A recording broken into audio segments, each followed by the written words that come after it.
ಅಂದು ಡೆಡ್ಲೈನ್ ನ ಕೊನೆಯ ದಿನ, ಅದರಲ್ಲೂ ಕೊನೆಯ ಕೆಲವೇ ಗಂಟೆಗಳು ಮಾತ್ರ ಉಳಿದಿತ್ತು. ಆಗಲೇ ದೇಶದ ಮೂಲೆ ಮೂಲೆಯಿಂದ 7,000ಕ್ಕೂ ಅಧಿಕ ಕಲಾವಿದರು ತಮ್ಮ ಡಿಸೈನ್ಗಳನ್ನ ಕಲಿಸಿ ಆಗಿತ್ತು.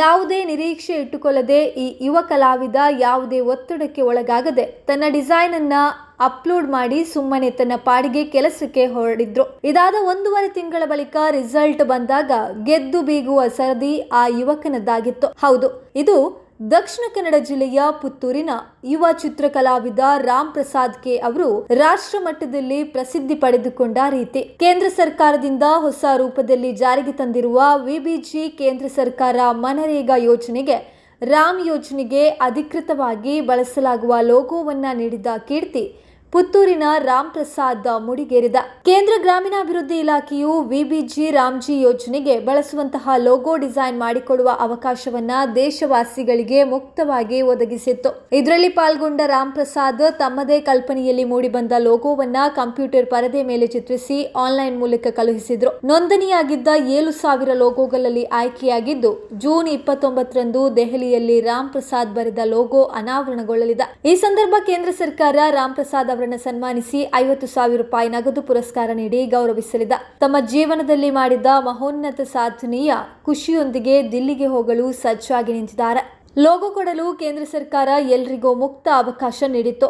ಇಂಟರ್ನೆಟ್ನಲ್ಲಿ ವಿಷಯ ನೋಡಿದೆ. ಮಾರ್ಚ್ 30 ಕೊನೆಯ ದಿನವಾಗಿತ್ತು. ಕೊನೆಯ 1 ವಾರದಲ್ಲಿ ಲೋಗೋ ಬಿಡಿಸಲು ತೊಡಗಿದ್ದ ರಾಮ್ ಪ್ರಸಾದ್ ಮೊದಲು ವಿಬಿಜಿ ರಾಮ್ಜಿ ಯೋಜನೆಯ ಉದ್ದೇಶ ಸ್ವರೂಪಗಳ ಬಗ್ಗೆ ತಿಳಿದುಕೊಂಡ್ರು. ಅದಕ್ಕೆ ತಕ್ಕುದಾದ ಲೋಗೋ ಬರೆದು 20ರಷ್ಟು ಲೋಗೋ ರಚಿಸಿದ್ರು. ಅವರಿಗೆ ತೃಪ್ತಿಯಾಗಲಿಲ್ಲ. ಆಗಲೇ ಡೆಡ್ ಲೈನ್ ಮುಗ್ದಿತ್ತು. ಮಾರ್ಚ್ 30ರಂದು 5,000 ನೋಂದಣಿ ಕಾಣ್ತಾಯಿತು. ಇನ್ನಾಗದು ಎಂದು ಕೈಬಿಟ್ಟೆ. ಏಪ್ರಿಲ್ 1ರಂದು ನೋಡಿದಾಗ 4 ದಿನ ವಿಸ್ತರಣೆ ಮಾಡಿದ್ದು ಗೊತ್ತಾಯಿತು. ಮತ್ತೆ ಉತ್ಸಾಹ ಚಿಗುರಿತು. ಮತ್ತೆ ಗೀಚು ತೊಡಗಿದ್ರು. ಹಲವಾರು ಲೋಗೋ ಬರೆದ ಬಳಿಕ ಒಂದು ಲೋಗೋ ಇಷ್ಟವಾಗಿತ್ತು.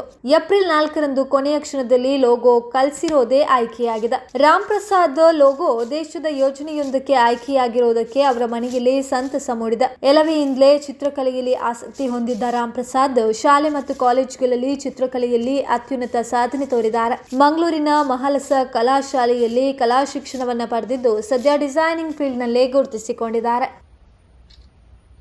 ಖುಷಿ ಉಂಟು. ನನ್ನ ಲೋಗೋ ಈಗ ವಿಕಸಿತ್ ಭಾರತ್ ಆಕ್ಟ್ ಏನಿದೆ ಅದಕ್ಕೆ ಇನ್ನು ನಮ್ದು ಐಡೆಂಟಿಟಿ ಆಗಿ ಇನ್ನು ಮುಂದೆ ಇರ್ತದೆ. ಖುಷಿ ಉಂಟು.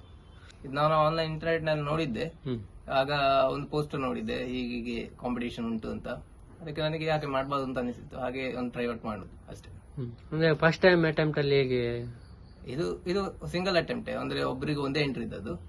ಹಾಗೆ ಬೇರೆ ಕಾಂಟೆಸ್ಟ್ ಮಾಡಿದ್ದೆ ನಾನು ಸುಮಾರು ಕಾಂಪಿಟೇಷನ್ಗಳೆಲ್ಲ. ಕೆಲವೊಂದ್ರಲ್ಲಿ ಸಿಕ್ಕಿದ್ದು, ಕೆಲವೊಂದ್ರಲ್ಲಿ ಸಿಗ್ಲಿಲ್ಲ. ಇದು ಸಿಕ್ಕಿದ್ದು ಖುಷಿ ಉಂಟು. ಅದು ಏನಂತ ಹೇಳಿದ್ರೆ ಡೆಡ್ ಲೈನ್ ಇತ್ತು.